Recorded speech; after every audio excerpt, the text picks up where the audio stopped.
Does that make sense? Okay? So what we're asking is, in this question, I want to know what are the pieces that are involved in the overall motion. Okay? Cool? Now, how the heck do I do that? Well, once again, what kind of shape do I want to make? A triangle. So let's just slide the y component over just so we make our nice closed triangle. So this is my y, this is my x. Yes? Now, when we look at a question like this, we want to go, okay, what values do I have? So what do I want to put down before I get started?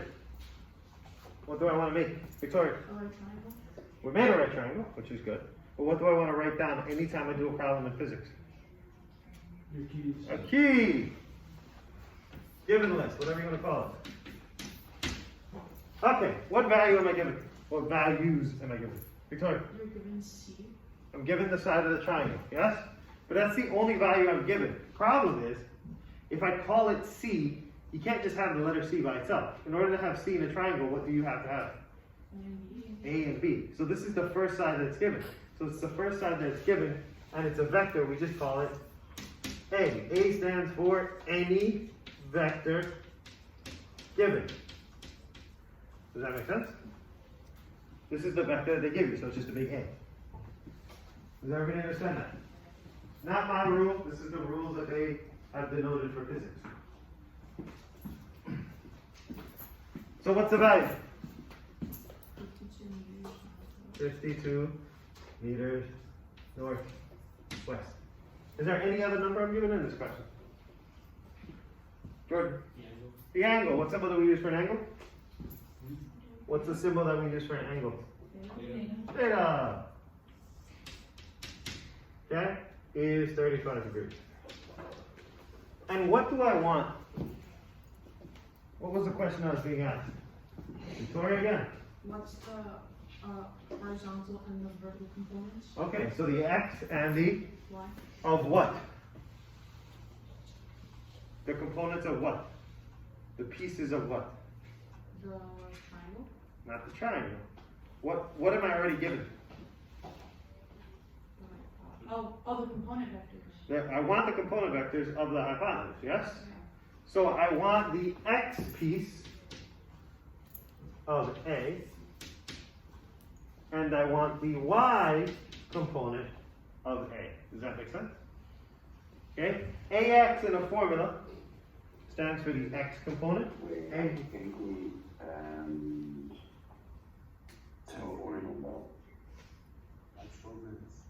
It's like demons coming through the board. Guys? Okay, I'm just going to shut this down. This is just not even worth it.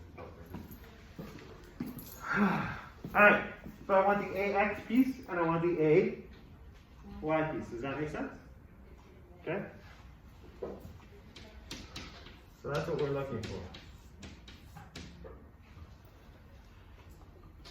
Good? Cool? Alright, now, how do I do that? Well, we can't do Pythagorean theorem. We don't have enough information. But we do have an angle. And when we have an angle in a triangle, your brain should go to what type of math? Trig, right? So, remember trig when you learned this? So,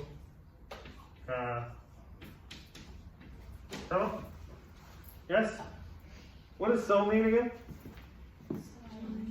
Sine of the angle is equal to opposite over hypotenuse. Cosine of the angle is equal to adjacent over hypotenuse. And TOA is equal to opposite adjacent. Now, that might be useful first. Okay? Well, let's see. How can we use that? Well, we got to pick one to work with. We can't work with both of them at the same time. We got to do it a piece at a time. Okay? So let's do which one? X or Y? Y. Want to do Y first? Sure, we can do Y first. Okay, so if we want to solve for AY, AY is this line over here, yes?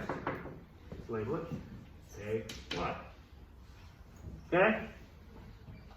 Now, whenever we talk about tangent, we have to be talking about the angle, right? So to that angle, or referencing that angle, where is the Y side? Is it the adjacent side or the opposite side? Opposite. So right now we can get rid of anything that has adjacent in it, right? Because we don't care about that. Yes? So what can we get rid of? We can get rid of this. We can get rid of that. So we have to use signs. How? Well, let's see. We're going to use signs, right?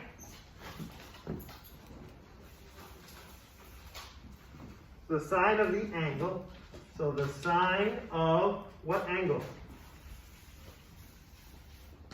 What number? 35. The sine of 35 degrees is equal to the opposite, which is what we're looking for. So that would be AY over 52 meters northwest. Well, that's easy, right? We've got a one variable equation. That's easy enough to solve. But what's the rule with an equation? What do you always want to do to the variable? Isolate. Isolate it. How do I isolate this? Multiply the sum of 35 by 52. Well, yeah. I got what you're saying. We're good. Okay?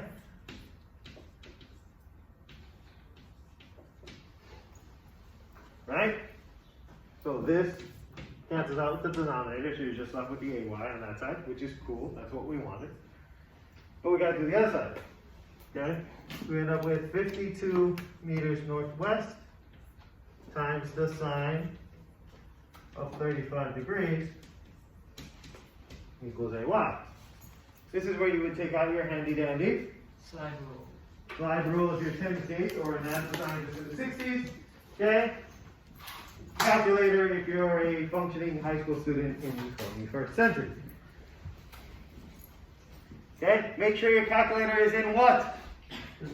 Degree mode. If it's in radian mode, your answer is going to come out ridiculous. What's the sine of 35? Give me like 3 decimals. 0.573. 0.573? I got 29.825. That's the answer. Not the answer, not the final answer. I just want the sign. So what'd you get? 573. 573 times 52. Do you have to show that line of work? Yes, because if you make a mistake here, like let's say you did put it in as radians and it was on the test, I could still give you partial credit because I know where you made the mistake. And so what's your answer come out to be? 29.825. 29.825, which is way too many digits. Okay? So what should it be? How many digits are in your question? 2. So how many digits should be in your answer? 2. So what's your answer? 30. Approximately. Meters. And meters what? Northwest. Not northwest. Because it's just the upward component. So in this case, the upward component would be North. north. Does that make sense? Now, if I asked you for the other component, there's 2 ways you could do it. You've already got 2 sides of the triangle, yes? So you could just do a squared plus b squared equals c squared. Or, you could use trig again. And I want to use the trig again because there's going to be times you have to solve for ax. If you have to solve for ax, what trig function would you use for ax? Looking at your picture, where's the x side in comparison to the angle? Adjacent to it, right? If it's adjacent to it, what do you use? Cosine. So you do the cosine of, what was it, 35 degrees is equal to the adjacent over the hypotenuse. So ax over 52 meters Alright? When you rearrange it like we did before, multiply both sides by 52.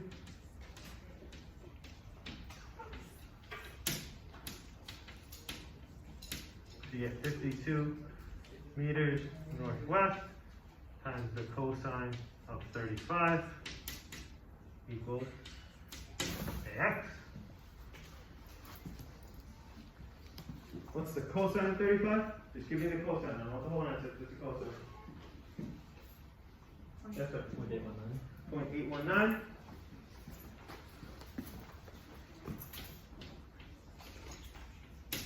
Times 52 meters northwest. And your final answer?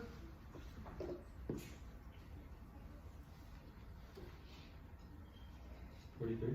43. What? Meters less.